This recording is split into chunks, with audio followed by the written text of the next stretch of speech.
Terkadang sebagian orang sudah terbiasa dengan ghibah, gurunya sendiri dia ghibahi. Ya ayyuhalladzina amanu ijtanibu katsiran minadh-dhann inna ba'dadh-dhanni itsm wa la tajassasu wa la yaghtab ba'dukum ba'dha. Kalau dia tidak menghibah dalam sebuah majelis, rasanya majelis tersebut kurang sempurna. Sementara ghibah Allah samakan dengan memakan bangkai saudara kita sendiri. Ayuhibba ahadukum an ya'kula lahma akhihi maitan fakarihtumuh.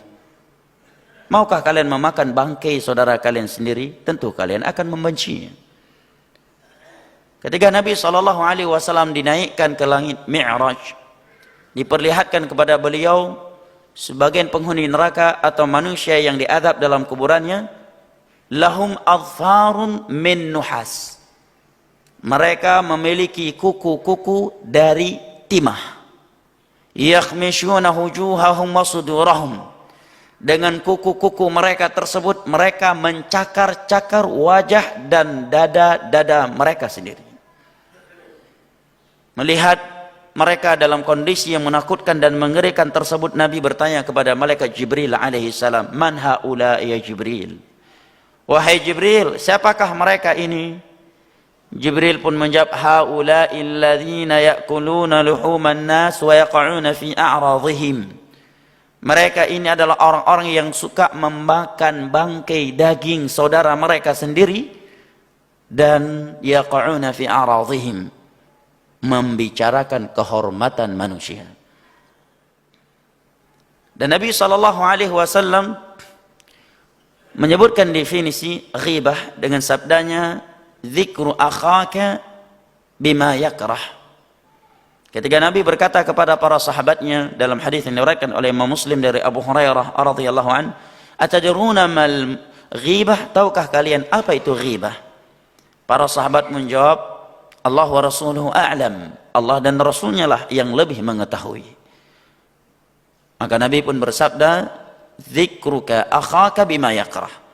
Engkau menyebutkan tentang saudaramu dengan sesuatu yang tidak ia sukai. Kemudian salah satu dari sahabat Nabi bertanya, "Ya Rasulullah, ara'aita in kana fihi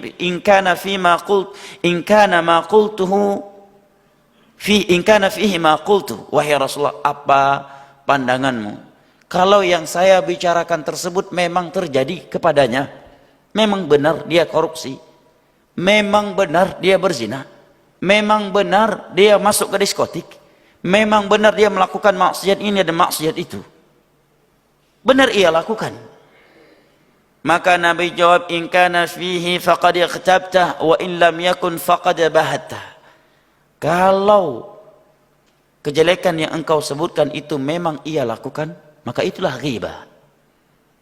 Dan jika kejelekan yang engkau sebutkan itu tidak ia lakukan, faqad bahatta, maka engkau telah berbuat dusta atasnya. Maksud pemahaman dari hadis ini, kata para ulama yang mensyarahnya, di antara Syekh Muhammad bin Shalih Al-Utsaimin, bahwa kalau seorang menyebutkan kejelekan tentang saudaranya dan itu ada, maka dosanya dari satu sisi, itu ghibah. Dan kalau kejelekan yang ia sebutkan tersebut, yang dia bicarakan tersebut di meja ngopinya atau yang lainnya tidak ada, dosanya 2 kali lipat. Dosa ghibah dan dosa dusta. Demikian pemahaman hadis ini, kata Syekh Muhammad bin Shalih Al-Utsaimin. Beliau tegaskan bahwa sebagian orang keliru dalam memahami hadis ini sehingga dia mengira kalau dia berbicara tentang saudaranya dengan kejelekan dan itu tidak ada, dosanya cuma dusta. Tidak. Nabi sebutkan, "Sungguh engkau telah berdusta kepadanya," karena sebelumnya Nabi telah menyebutkan definisi ghibah. Dengan itu seorang yang mendengar hadis ini bisa langsung paham bahwa dosanya itu 2 kali lipat. Dosa, dusta dan ghibah. Dan ghibah jamaah yang dimuliakan Allah, dosa besar, bukan dosa kecil. Ghibah dosa besar, bukan dosa kecil.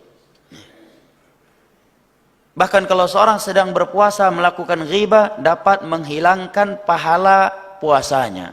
Puasanya tidak bernilai di sisi Allah Jalla wa'ala. Dan di hari kiamat nanti dia harus mencari orang yang ia ghibahi. Kalau orang yang ia ghibahi tersebut tidak memaafkannya, maka akan diqisas oleh Allah Jalla wa'ala. Pahala-pahala ibadahnya akan disedot oleh saudaranya tersebut. Dan jika pahala ibadahnya tersebut tidak cukup untuk membayar dosa ghibahnya tersebut, maka dosa-dosa korban ghibahnya tersebut akan diambil oleh Allah, kemudian Allah timpakan kepadanya. Lantas bagaimana, apa solusi jika kita telah menghibah saudara kita? Kata Syekh Muhammad bin Shalih Al-Utsaimin, itu dengan dua kondisi. Yang pertama, jika saudara yang kita ghibah tersebut telah mengetahui kita menghibahinya, maka kewajiban kita adalah falyatahallalhu al-yaum. Nabi menyatakan hendaknya dia langsung minta maaf sebelum datang hari kiamat. Di hari tidak lagi bermanfaat dirham wala dinar, dirham dan dinar. Hadis riwayat Imam Muslim dari Abu Hurairah radhiyallahu anhu. Dan jika saudara yang ia ghibahi tersebut tidak mengetahuinya, maka ada dua pendapat di kalangan ulama. Pendapat yang pertama menyatakan tetap dia harus datang dan minta maaf langsung, menyampaikan bahwa aku telah menghibahi engkau, mohon maafkan aku.